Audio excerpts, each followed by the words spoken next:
రేపటిలోపు ఈ వీడియో కనుక మీ దాకా వచ్చిందంటే ఆ సుబ్రహ్మణ్య స్వామి యొక్క పరిపూర్ణ అనుగ్రహం మీ పైన ఉన్నట్లే. ఎందుకంటే ఈరోజు సుబ్రహ్మణ్య స్వామి యొక్క పుట్టినరోజు.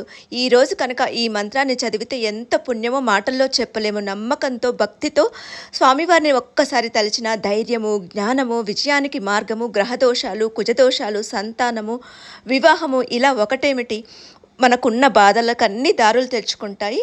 అయితే ఈరోజు ఏం చేయాలంటే స్వామివారి పరిపూర్ణ అనుగ్రహం కోసం తెల్లవారుజామున లేసి తలార స్నానం చేసి ఇంట్లో కానీ దేవాలయంలో ఒక దీపారాధన చేసుకుని స్వామివారికి పంచామృతాలతో అభిషేకం చేసుకొని 108 సార్లు ఇప్పుడు నేను చెప్పే మంత్రాన్ని జపించాలి.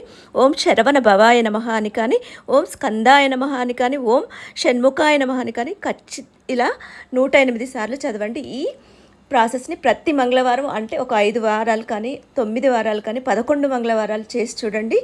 ఖచ్చితమైన ఫలితాలు మీకు తప్పకుండా వస్తాయి. ఈ మంచి ఇన్ఫర్మేషన్ మీ ఫ్రెండ్స్ అండ్ ఫ్యామిలీకి షేర్ చేయండి. నమస్తే, సర్వే జనా సుఖినో భవంతు.